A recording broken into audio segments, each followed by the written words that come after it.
That's recording there. Is that a little bit low? It might be a little low.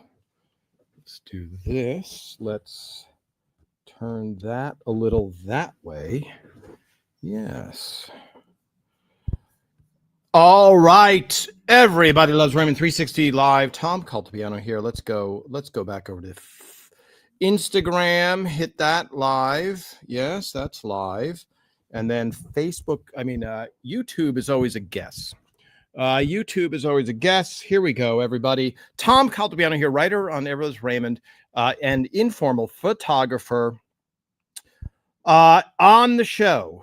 So I took a lot of behind-the-scenes photographs of the show. Let's do this. Let's split this off so I can see the feed there.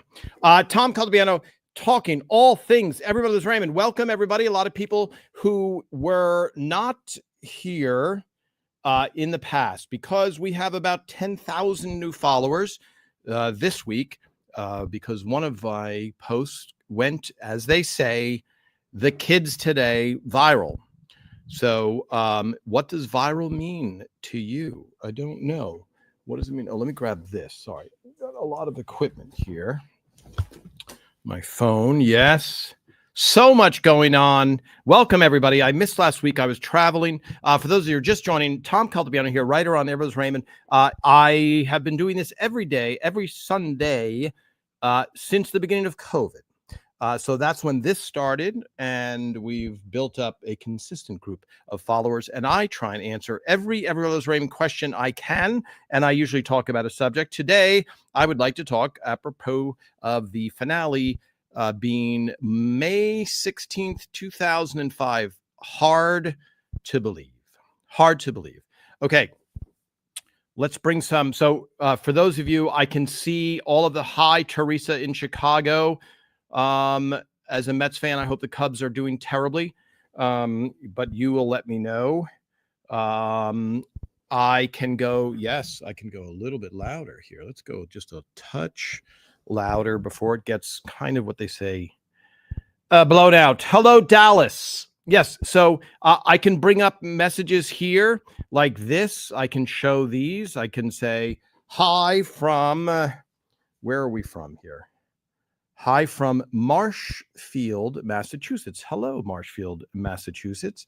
Aloha, Bobby from Bobby. Were you here? I call you my close friend. One of my close friends I call Bobby. But Bob, were you here from the beginning? Almost the beginning. To say the beginning, who knew? Who knew when the beginning was?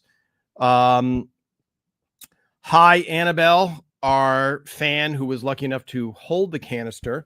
The canister, which right here, for those of you who have never seen me before, I try and taste something from our snack bin from Marie's canister and then rate it. We still have, there's a lot going on, folks.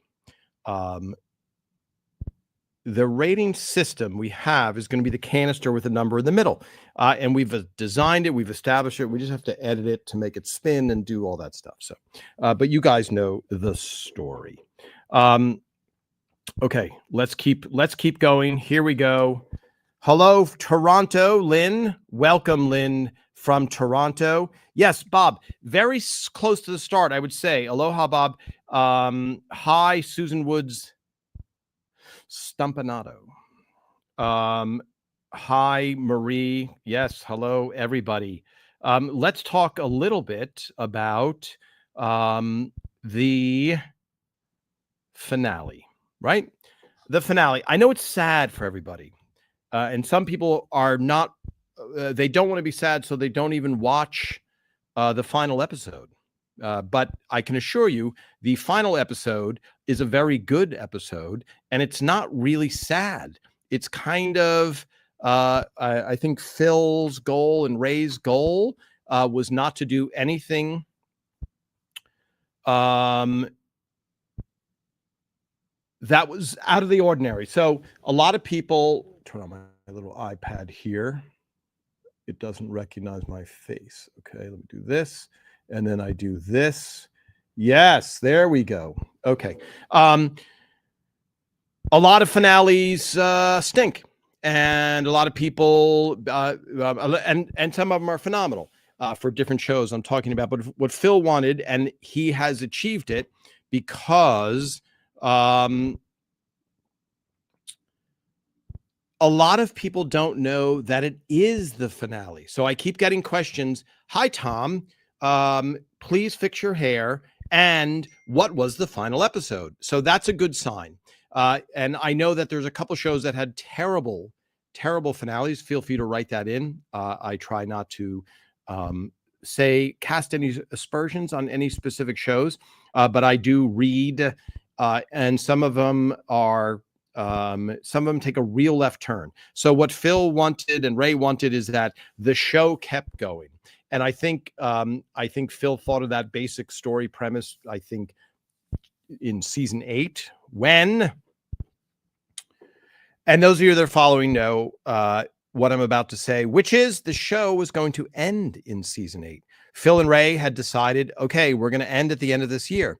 And then CBS said, we make $1 trillion if you do season 9. So maybe think about making $1 trillion more for season 9. Ray and Phil were like, hey, we want to go out on top. We don't want it to be one of those shows where they go really great up until season 9. And so there was a lot of negotiation back and forth, not even money-wise, just quality-wise. Can they pull it off?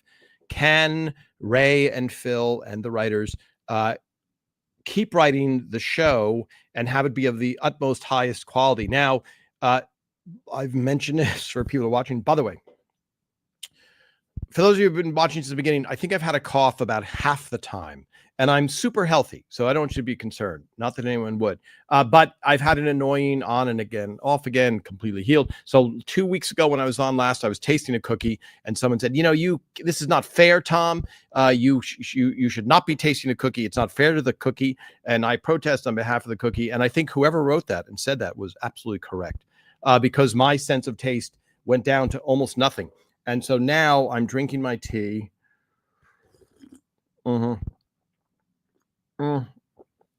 fan design quotes mug. Here you go. Is it backwards for you guys? I don't know. Who's the nutcase now? There's one of the quotes pulled from that. Drinking out of my quotes mug. Okay. So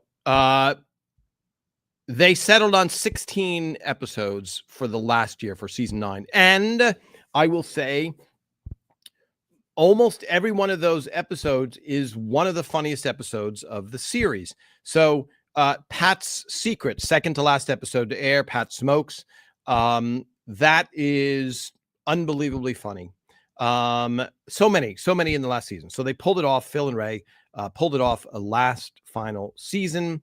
And then, though, eventually you do have to end the show. Now, people have thank you, not backwards. Thank you. It's weird because on my screen it is backwards. So you guys can read this. Here, I don't want to spill.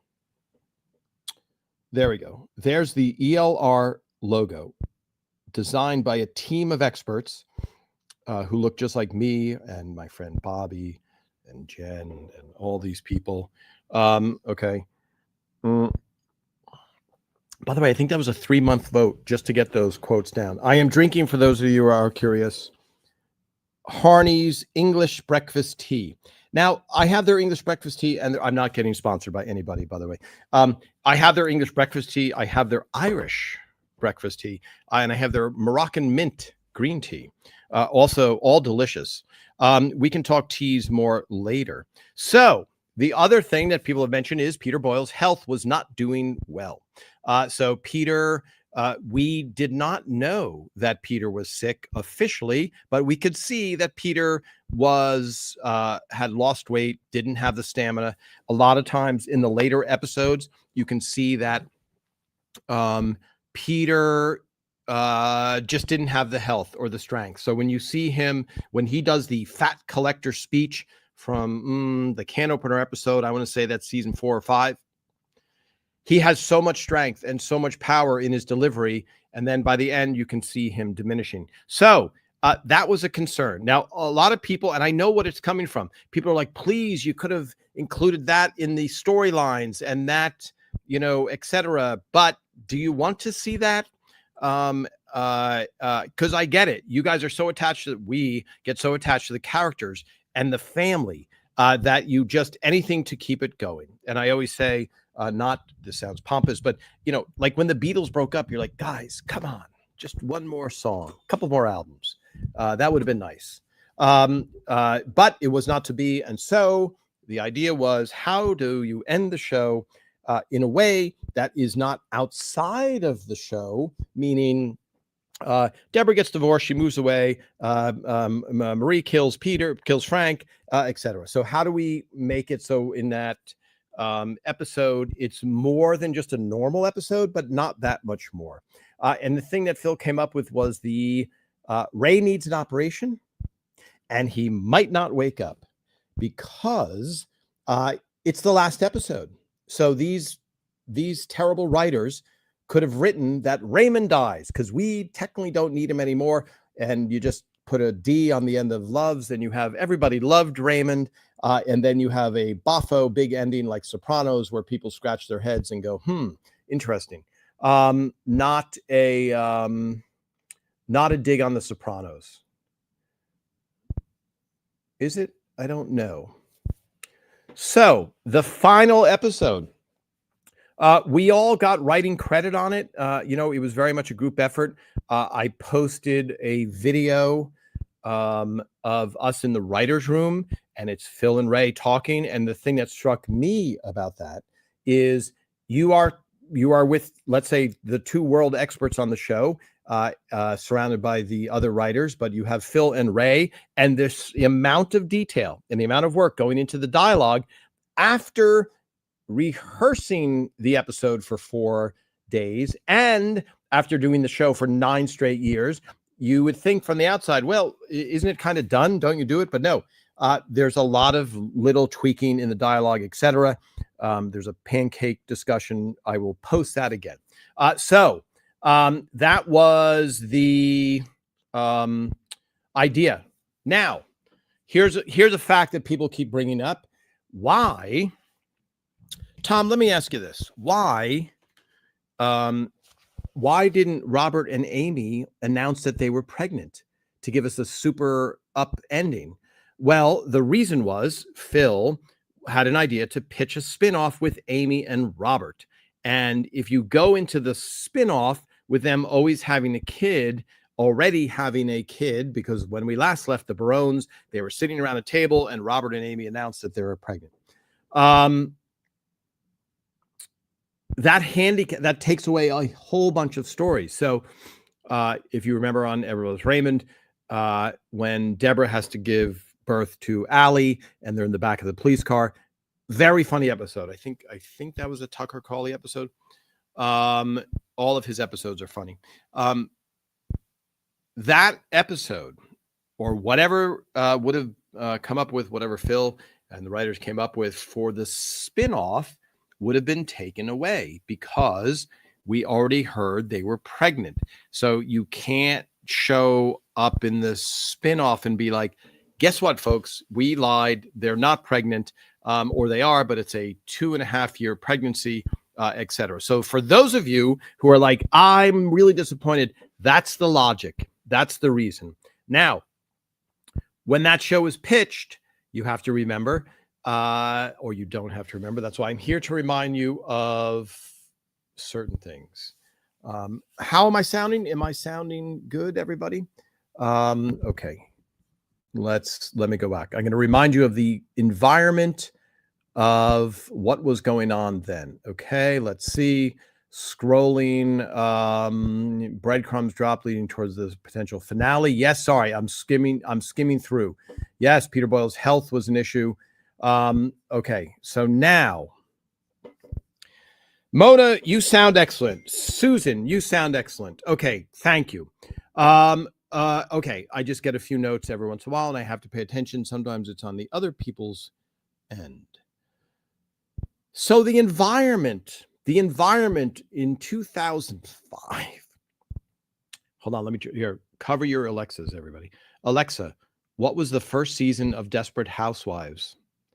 I'm whispering so I don't set off people. The first season of Desperate Housewives, an American television television series created by Mark Cherry, commenced airing in the United States on October 3, 2004, concluded May 22, 2005, and consisted of 23 episodes. Okay, so 2004. Now, Tom, why are you asking about random stuff on your Alexa? So in October of 2004, Desperate Housewives premieres. Desperate Housewives became an instant juggernaut. I don't know what it finished in the ratings, season 1, but it could have been in the top 5. Certainly in 2005, I'm sure it was. Who Wants to Be a Millionaire was a big hit then, out of the blue, reality TV. So Desperate Housewives was a giant hit. Desperate Housewives is not a multi-camera sitcom. A multi-camera sitcom, for those of you who are new, is in front of a live audience with 4 cameras rolling at once. Friends is a multi-camera sitcom. Seinfeld is a multi-camera sitcom. Desperate Housewives, Sex and the City, these are filmed like a movie. So there are trends in Hollywood. And a trend in 2005 was multi-cams not so popular. Single cams like Desperate Housewives, which was predicted to win the Emmy in 2005, very, very, very, very popular. So the spin-off idea right now, when you're longing to see more episodes of Everett Raymond or Robert and Amy together, you're like, why? Why wouldn't they approve it? Well, at that time, the hot thing was Desperate Housewives. And so there's other factors also. It's very, very, very hard to sell a show, period, no matter who you are, no matter what your experience is. It took Ray Romano 5 years to sell a show after it was Raymond, a show called Men of a Certain Age, which is a phenomenal show if you get a chance to see it. So that is all the logic why there was not an announcement that Robert and Amy were going to have a kid at the end of that season. So, all right, let me catch up. I'm very derelict in my duty. Let's see. Hi, Joseph. Desi Arnaz invented the multi-camera system. Yes, I agree with you. There's some technical. There was a theater that was filming with multicam, but the multicam sitcom, I want to say his DP was a guy named Carl Freund. They had to invent the editing system. They called it the Four-Headed Monster. They did it at Hollywood Center Studios, where Everett Raymond shot the first season. They had never done rolling dollies. So when you shoot a movie, your camera's here, you set it, and that's kind of it. And maybe a dolly is just, think of a wagon, is just a camera sits on a wagon, a dolly, and then rolls. But on a sitcom, you have to have a very smooth floor. So in Hollywood Center Studios, they didn't have a smooth floor. So not only did they have to make a new floor that was smooth enough for cameras to ride without hearing a bump. And by the way, some of you have commented on some of my footage that I've posted. Just know that I didn't shoot all the footage. My editor, Cheyenne, shot a lot of it. And also there was no such thing as in-camera image stabilization yet. So it's going to be a little bumpy. And also, sometimes I was trying to be discreet and not point a camera right at someone's face. So a couple times I'm holding the camera waist high just so as not to spook people, so to speak. Anyway, so yes, Desi Arnaz, without a doubt. And the other thing, sorry, just on multicam, a live studio audience at Hollywood Center Studios. If you look up online, Desi Lou Playhouse, I want to say, you see they had to cut a wall in the outside of the stage. And if you go there today, to this day, you can see the outline of this wall. And there's a clip of people going into that to watch an episode of I Love Lucy that wound up in a movie.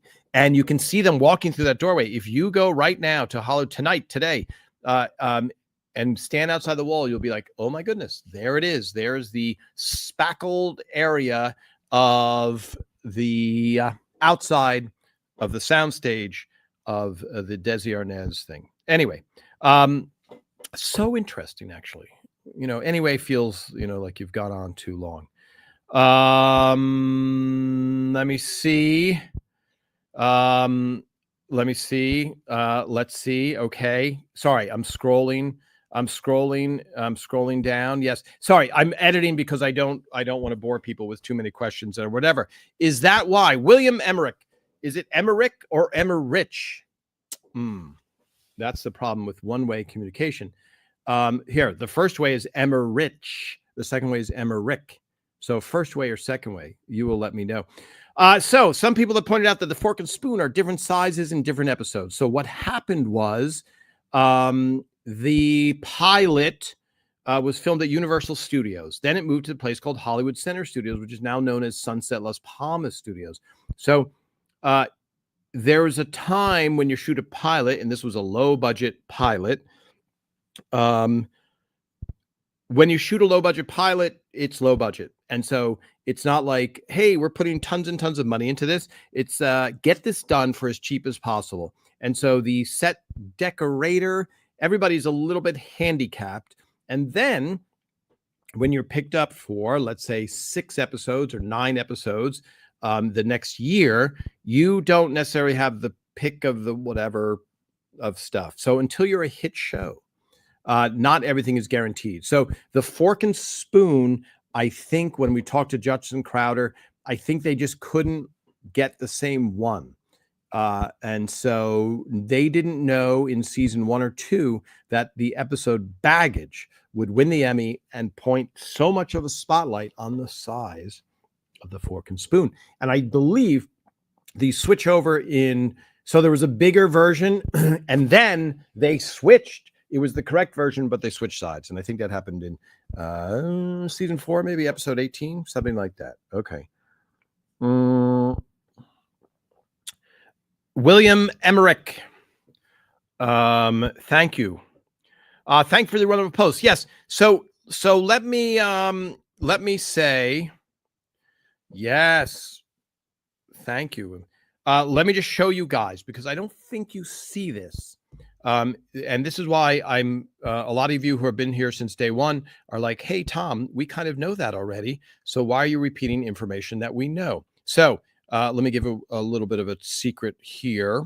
I don't even know if it's that much of a secret, really. But the post of the final episode, which I've never, I can't say never before seen footage on every post, but I guess I could.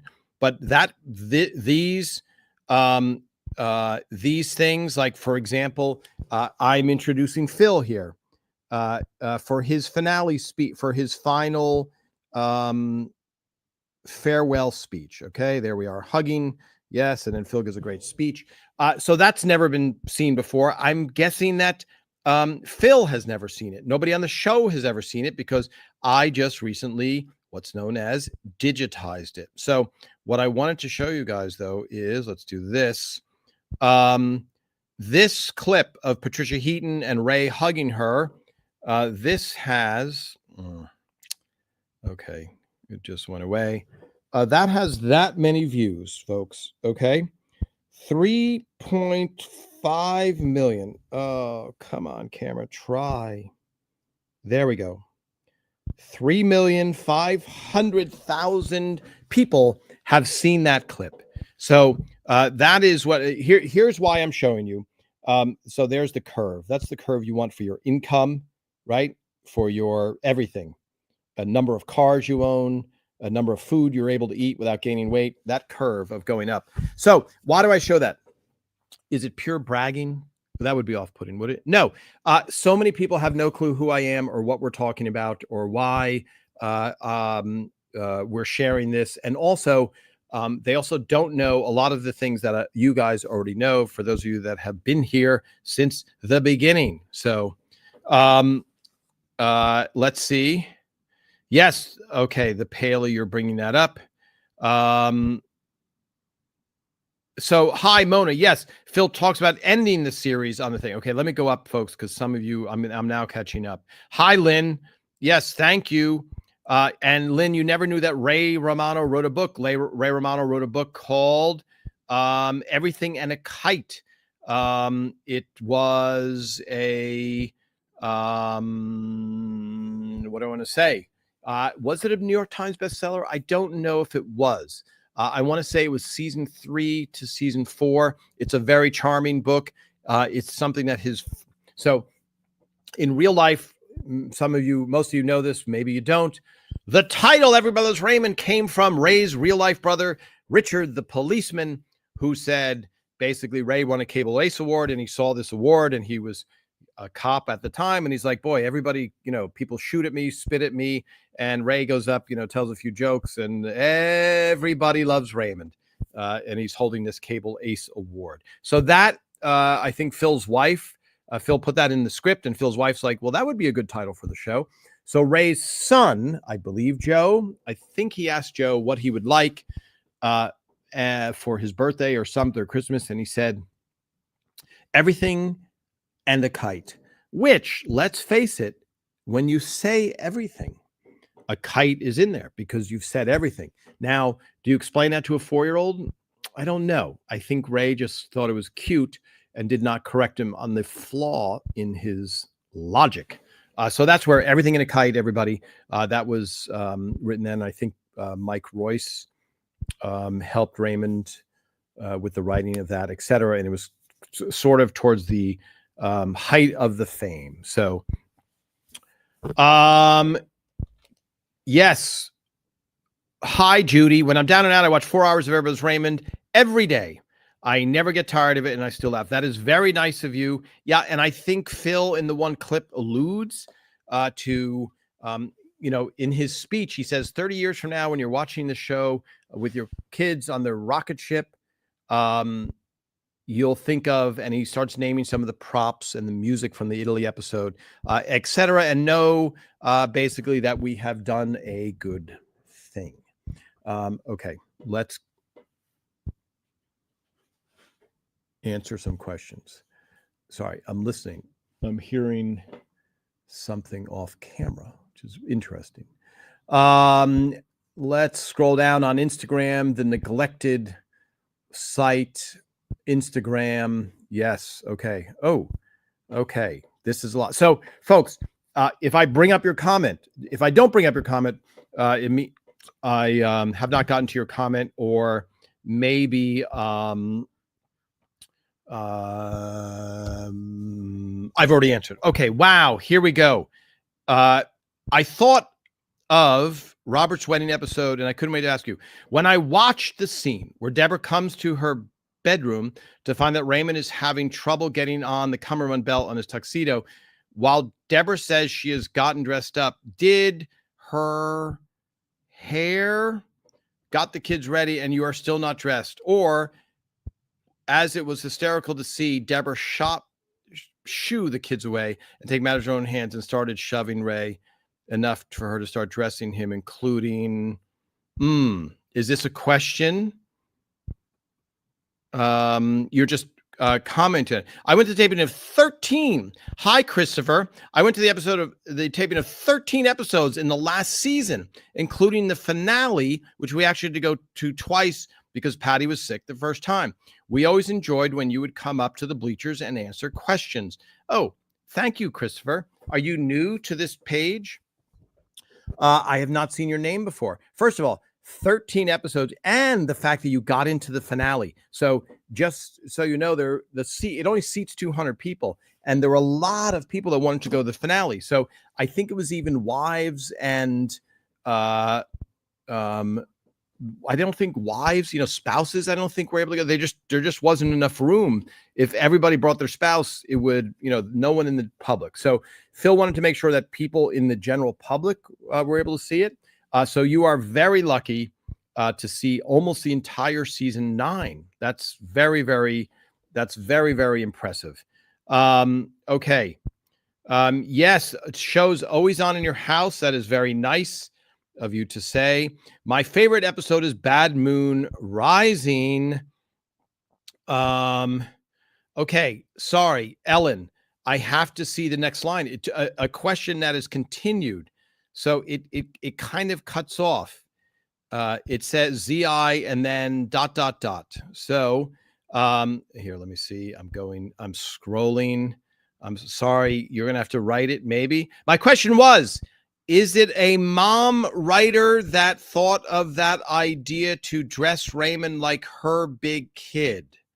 Whose idea? Your question is, whose idea was it? Uh, I think that was Phil. So I will really eliminate it. There were no mothers. No, there was what season was that? 8, 7, season 7. Yeah, I think there was one female writer in the room, and she was not married with kids. So that was, yes, I know. So let me just talk about that for a little bit for the writing process. A lot of people have asked me, who writes the woman's characters, or do you just write? What do you write? So and this is not making fun of anybody asking the question. It's a question that I used to get a lot when I would go into the audience. And thank you, Chris, for writing that. When you write a script, you pitch the whole story idea, and you write every single line in the script. And the entire process, you're getting notes from Phil and then the other writers. And then when you actually finish a script, you still go over the script, everybody's script. You would go through it line by line and see if you can make it better or change anything or anything unclear, where in 30 years, the audience this is going to confuse the audience. So a lot of times people are like, well, how you, Tom, as a 30-year-old writing in the writer's room, you're a 70-year-old woman who's well, those characters are in your head. So that's writing.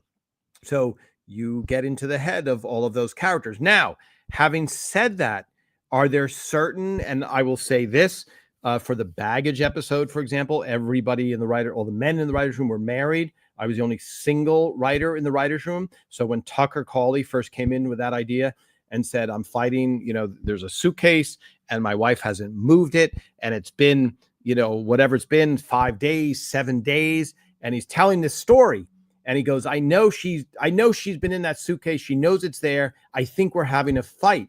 And I heard the story, and I said to Tucker, I go, Tucker, this is crazy. What a passive aggressive waste of time. Just move the suitcase yourself. And all the married writers said, do not touch that suitcase. So the perspective, it does help you to have perspective. Now, I also wrote the PTNA episode where Deborah comes down dressed like a hooker. That was Phil's idea, to have her come down dressed as a hooker. But the conversation about telling her what to wear, a lot of the married men had to chime in and say, Tom, let me just tell you how it really works when you're married. And so that perspective, would it help to have a 75-year-old Italian grandmother in the writer's room? Probably, maybe, but it's a different, you're talking about an emotional writing dialogue, etc., that works as a script. So, but having that perspective, like, by the way, if you guys ever want to, it's on YouTube. I haven't seen it in a couple of years, where they just show videos to Italian mothers. They show Americans cooking Italian food, and they show those videos to Italians. And it's very funny to see their reaction, which is usually outrage. Okay. Yes. I hope that answered your question. So it was probably Phil. Did Phil write that episode? I think so. So most likely it was Phil to think of that. But an excellent question. Sorry that it was split out. After watching okay, sorry. Linda, let me take a breath. Here, let me take a drink from the other mug, which I think there's coffee in this mug. Now, here we go. This also, our fans, again, for those of you new, AIS, ass in seat. So we took a vote with our fans, and we're like, should we just spell out the word ass? And the thought was, for the civil people and to keep society from slipping further than it already has, let's just put an asterisk. Should a child see this in your cupboard, you don't want to insult anybody. So, and there is our little logo. There we go. Old TV, ELR 360 live.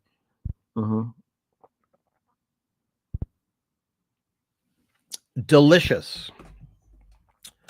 Delicious. Now, I do have a guest often, very often. One of the problems of not having a guest is you are talking all the time. Okay, so Linda, whoops, let me bring that up again. After watching every episode dozens of times, I'm giving it more of an emotion. I find myself feeling sentimental at many of the funny lines. I remember Ray saying he does now too. The characters become a second family. So the lines mean more the more often you watch them. I never get tired of it. Interesting observation. Now, that's great to hear. There's articles that have been written about the comfort of knowing these characters. So you would never watch a movie and then the next night watch the movie again, and then the next night watch a movie again, unless maybe, I don't know, you're having a nervous breakdown or something, or you really like that movie. But with a sitcom, you're welcoming these people into your homes, and there's a sense of comfort of knowing that they are, what do I want to say? I took a film writing class with Robert McKee. If you ever watch, wow, it just went out of my head. Robert McKee wrote a very, very famous book called Story, and it's a very intense 3-day class. And he talks about Casablanca. And in Casablanca, you can predict everyone's behavior because they're consistent. We as humans are unpredictable, and sometimes you can count on us and sometimes you can't, as you learn, as you go through life, that there are a lot of adaptation. Yes. Adaptation is a movie with Meryl Streep and Nicolas Cage. And there's it's not Robert McKee. It's the guy from Succession playing Robert McKee in there. And you can see him speaking in the movie adaptation. And it's a story about a screenwriter. It's written by Charlie Kaufman.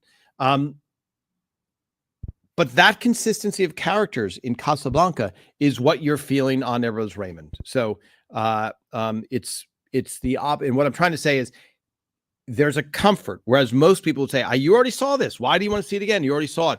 That's why you want to see it again, because you did already see it, and it's comforting to watch it. Okay, that is a lot of psychology.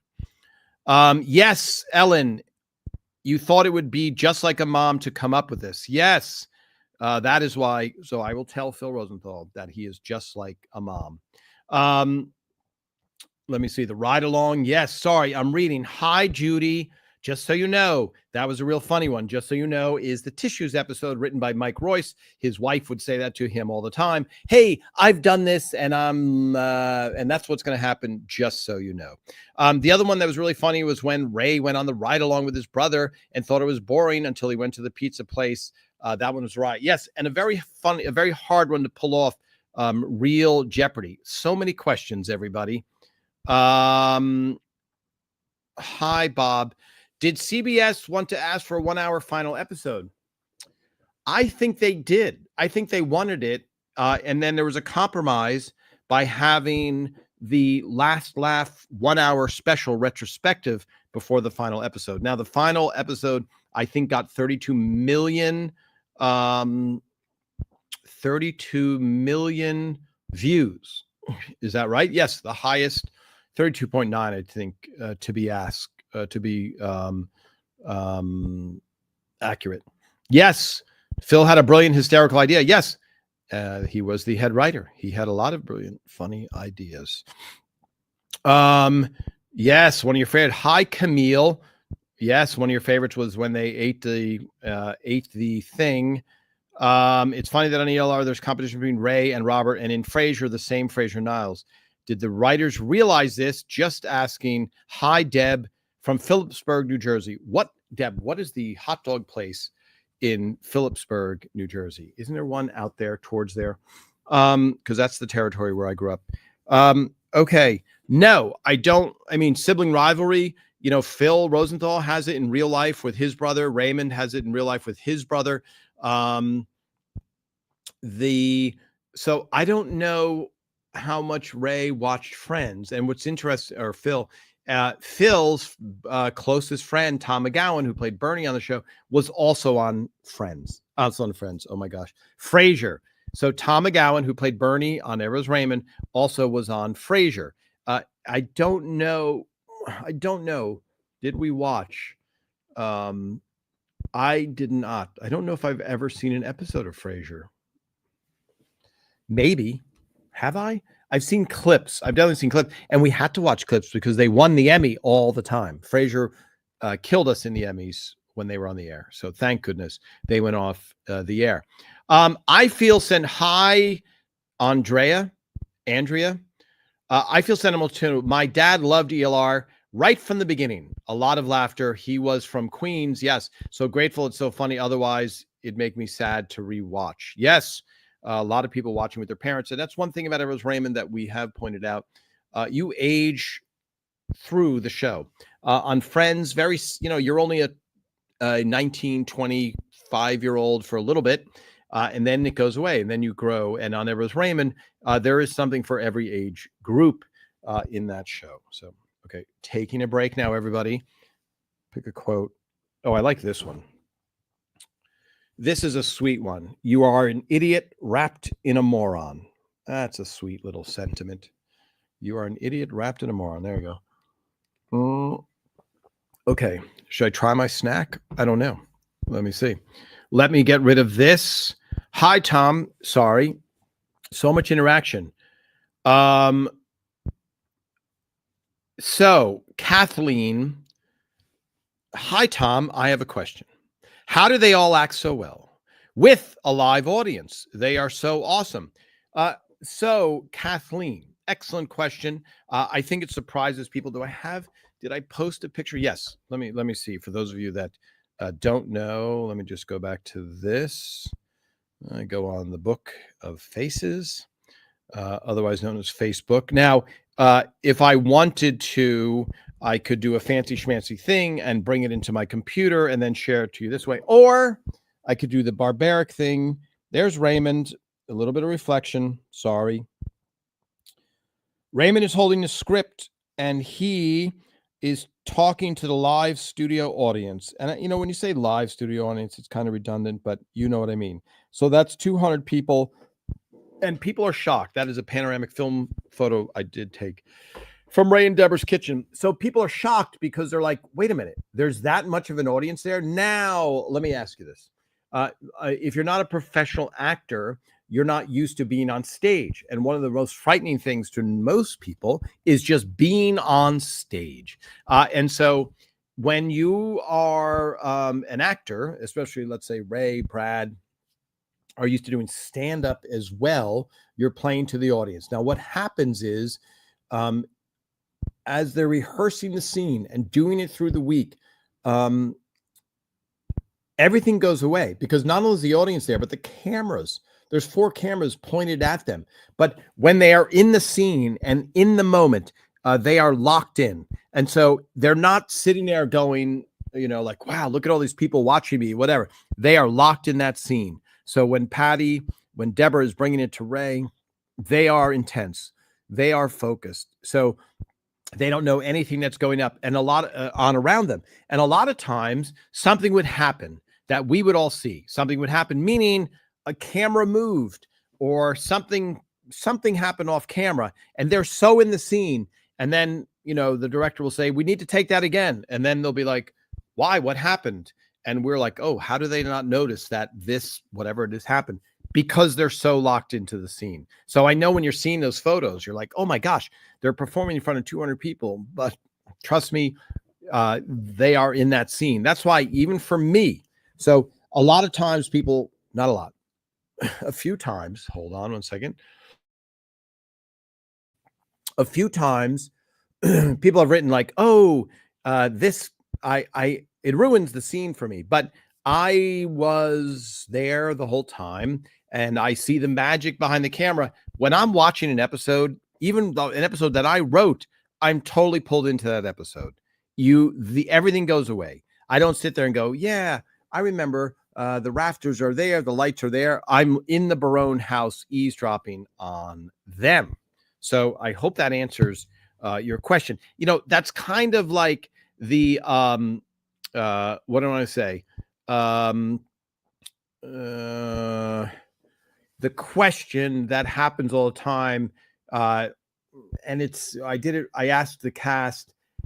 So when you're watching it from the outside, you're like, wow, my spouse would kill me if I was doing that scene with Patty Heaton and I'm all over her and I'm trying to have sex with her, but it's acting and it's really acting. So even when I've asked it, I mean, I know it from the inside, from being on the inside, but we did a benefit for Peter Boyle, Lorraine Boyle did, and I just emceed the YouTube thing. And one of the questions from the fans that I asked Patty and Ray is like, does your spouse get jealous? And it's not even for the general public. That is 100% normal question. And for one of the actors, they're like, no, like Patty's just like, no, like,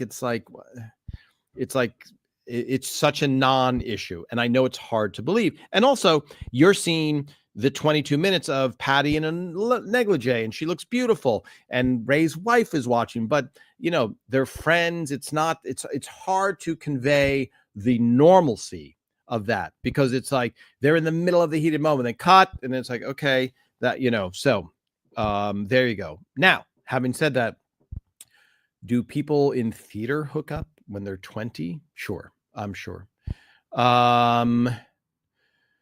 Hi, Purple Aquarius 19. I noticed the Paley event sold out right away. I was bummed. Hope to go see the exhibit though. Do you know if it will be available later on YouTube?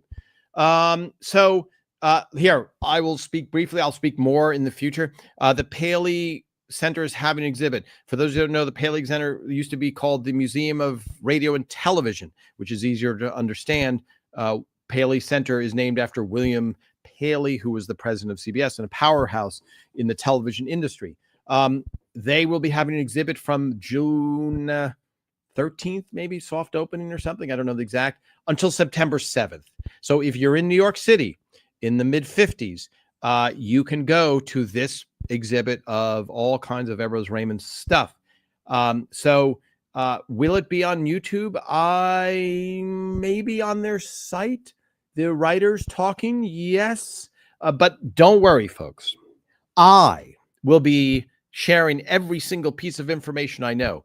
And you can go. The museum, when I say you can go, the museum does not sell out. It's like a museum where you walk around, etc. So that, if you're ever in New York City, for those of you, I'm sure that you'll be able to see some of my photos and etc. So stuff like that. Okay, so let me see.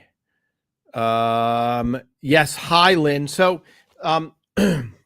you're saying your favorite is Amy's parents. Yes, Hank and Pat.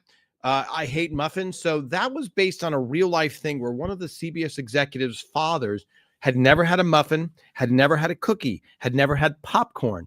And she told us this and we're like, that's crazy. And then I talked to him myself and I'm like, he's like, no, just never had one. And it's so incredulous. Like, that's a great trait. And you wouldn't believe it when you're watching him going, you've never had a muffin. You're going to be sitting in a muffin shop, whatever he said. Speaking of muffins, everybody. Let's see. Hold on. Let me see. What have I missed? Hi, Kim. I can think of questions to ask you when I'm watching an episode, but when you come on here, I can't remember my questions. Now, Kim, I'm going to tell you about a thing. They call it pen and paper. Oh, there you go. You beat me. Yes, I'll have to write it down and keep it on my desk. Yes, sure. Absolutely. You can always write them. On the blooper reel, Ray often has, here, let me pull that up. On the blooper reel, Ray often has several different comebacks that are hilarious. Regrets, yes, episode, etc. Walk to the door. Are those technically bloopers? Ray obviously had time to think of all the comebacks. They are hilarious. Yes, Sandy. Those are not we call those second takes, which is Ray's chance to do an alternate line. So those aren't technically bloopers. Bloopers are more Patty Heaton starts to laugh and we have to stop. Which, by the way, I don't know that Doris ever stopped to laugh. Did she ever lose it? I don't know. Peter would lose it. Brad, everybody had a blooper, so I don't want to say blooper free, but Doris Roberts was probably the most, when I say stoic, let's say professional, something like that. You know the characters will always be there, will be the same. Yes, this provides a sense of comfort and grounding when we all have crazy things happen in our lives. Yes, life is so difficult for everybody all the time. I don't know anybody that doesn't have difficulties. Imagine, okay, I'm never going to have this. Whoa, okay, a lot of questions here. Sorry, everybody. Let me go down to the comments. Let me try and catch up on this one. Maybe Phil had kids by then. Yes, Phil had kids from then. Yes. How did the writers come up with the hysterical, brilliant plots with Amy's parents coming to them when they're waiting for Marie and Frank and proceed with Marie chasing Frank with the muffins? That was, that's writing. That is writing. That is writing. The mother, Hot Dog Johnny's. Yes, thank you, Deb. Hot Dog Johnny's. Is it technically in Phillipsburg? A little inside thing. Yes, thank you, Lynn, for watching from the beginning to the end. Let's see. You're hearing a lot of ums from me. That's called being very professional. Yes, thank you, Joe. Affirming Hot Dog Johnny's. Yes, I have not been there in a very long time. Maybe I will go there when I go back east. Yes. Hi, Donnell. I think the Ray Robert relationship was more nuanced than a sibling rivalry. More the favored versus the unfavored child. 100% accurate, Donnell, as usual. Very astute observation. Let me see. Yes, Barbara, engaged in the moment with your scene partner. Yes, they are looking. You're welcome, Kathleen. Okay, okay. When you hear me going, oh, so many questions. Hi, Annabelle. I'm replying to Christopher with this comment. So neat that you were at those episodes. Yes, Annabelle was at the filming of 8 episodes. By the way, Annabelle, thank you for saying I'm replying to Christopher. I was in the filming of 8 episodes, 5 in the last season, including the finale. The only reason I was able to get in the finale was because it was delayed. Yes, and for those of you, let's go back to the finale before I taste something, and then we have to wrap it up. Hi, Mona, you have to feed your dog, but you'll be back. Okay, thank you. Back, everybody have a great week. Thank you for everything you do, because everybody loves Tom. Yes, there's mixed opinions about that. And again, happy Victoria Day weekend to all the Canadians fans. What do you guys do on the weekend, on Victoria Day weekend? Hi, Karen Jack. You are forgiven for being late. Hi, Stephen Berg. The Dr. Nora episode has a similar one on Frasier. Interesting. That was season 1, Dr. Nora. The finale. So people have mentioned it. The finale here. Let me do this before we're going to run out of time. Here's the canister, everybody.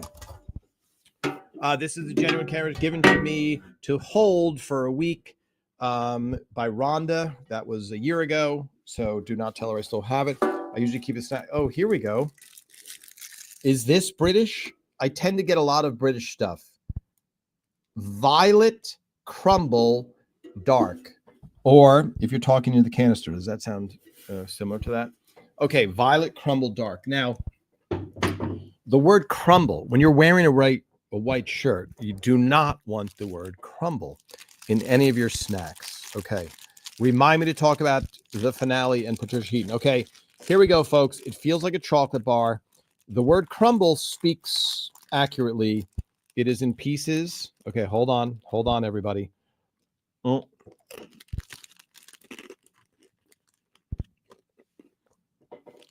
Sorry, they're small pieces. Oh boy. Wow. Okay. So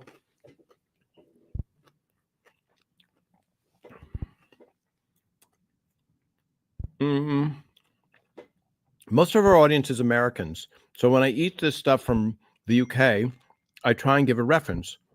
Let me see.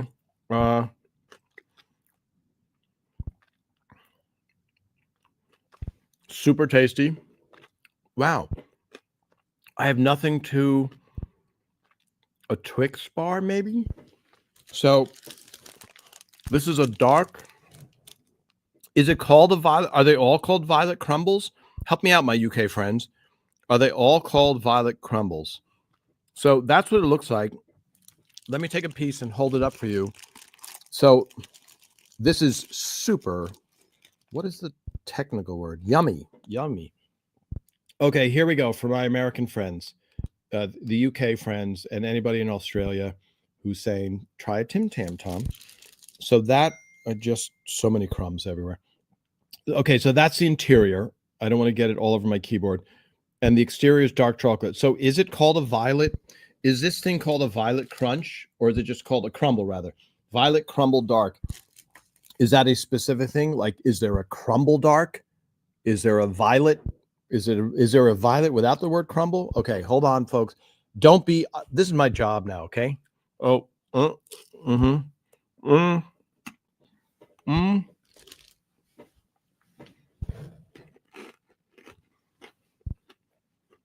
Wow. Holy moly. Okay. Tastes phenomenal. Wow. Okay. I'm trying to think of other words besides wow and okay. The okay is like, all right, I see what you're trying to do here. You're trying to make me gain weight. So it oddly melts in your mouth, the chocolate, and then whatever that interior is. Help me out. Does anybody know what the interior is? Because I can't read that small writing.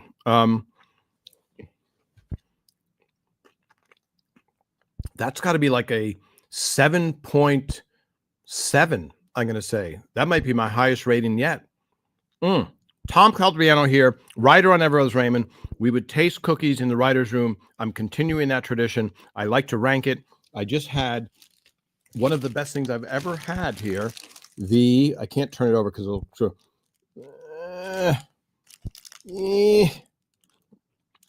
The Violet Crumble Dark. Holy moly, is that good? What did I say? 7.7? Yeah. Oh, wow. Okay. What is that? Donnell, help me out. Honeycomb and toffee. May I recommend anybody to combine honeycomb and toffee? Okay. What is a comparable? Donnell, help me out. Is there a comparable American treat? Yes, I think that is my highest score ever. Okay. So the maker of the crumble, an Australian, names it after his wife, Violet, because crumble was already trademarked. Wait a minute, Donnell. Are you saying this is an Australian? Oh, sounds like a Fifth Avenue bar. Let's see. Yes, my mom's name was Violet. It's not purple at all. Yes, a Butterfinger. Okay, Bob, I think you might be right. A Butterfinger. Is that possible? Here, I do have a napkin. Okay. Wow. Super tasty. All right. Let's wrap up the finale. Too much to talk about for the finale, but people alluded to it before. Patty lost her voice the day that we were going to film, so we had to postpone twice. Once without the audience, we were going to try and film it, and then we had to push it again before she was completely done and completely healed. And Ray, there's great footage if you can watch the last laugh of Ray going, try and speak, and Patty's like, I can't even, she couldn't speak at all, and it's the finale. So one thing that Phil said when we were doing it, in the moment, Phil said, you and I will walk out and they'll know something's wrong. But he was wrong in this respect. It's Phil and Ray, and Phil's the showrunner and Ray's the star, and it's the last episode. So they didn't sit there. The live studio audience didn't sit there and go, what's going on? They just said, oh, there's Phil and Ray. And so then they said that the show's got to be, postponed or whatever. And people kind of laughed because it was so much pomp and circumstance and so much press and so much everything to send everybody home seemed crazy.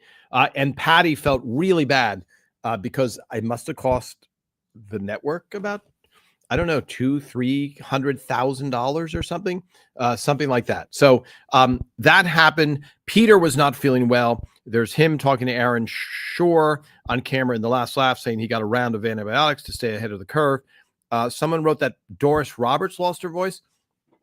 I don't think she did. I don't remember that that she did. If I could be wrong, I have been wrong, but I don't believe nobody lost it. Hi, Anne-Marie. Why do you rate it so low when you said it was delicious? That's my highest score ever. And I'll have to taste again.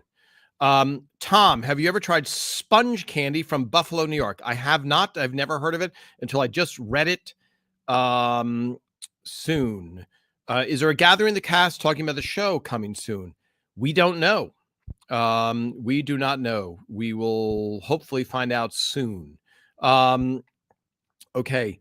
Yes, a dark chocolate Butterfinger. I'm gonna have to go out and get myself a Butterfinger. So is it an Australian treat? I don't know. I'm gonna have to look that up. Love the Everest Raymond. Always watch the shows over and over again. Puts me in a good mood when I'm feeling stressed and sad. Yes. Paula, looks like a Crunchy Bar. Is a Crunchy Bar the UK thing? Type of thing? Wow, it's funny when you know it. Oh, Lynn, fireworks and shows. Okay, there's fireworks today in Canada we're talking about. My husband and I will treat you to lunch to Hot Dog Johnny's if you're ever up this way. Now, Deb, is there a restriction on how many hot dogs I can eat if I make it to Hot Dog Johnny's? All right. You don't have to answer that. We can think about that.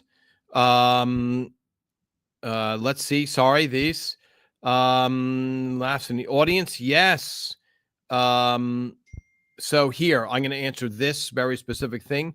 Hi, Linda. We had spoken a few weeks back about recognizing laughs in the audience, and a few of us said one sounded like Allie. You had asked for an example because kids aren't usually there, if not in the scene. That's true. Most recent I heard was in Home from School after Steinbrenner ends the interview. Okay.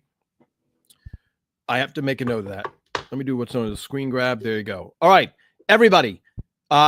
We will be a font of information here as usual. Tom Caltabiano, writer on Everest Raymond. Thank you very much, everybody. And again, we have about 10,000 new followers in the last week. So a lot of new people who don't know who I am and don't know all of the knowledge that you guys have learned over the past 5 years of us doing this. So be patient and answer. Jump in. I appreciate everybody who answers questions for fans that you know the answer of. I love that.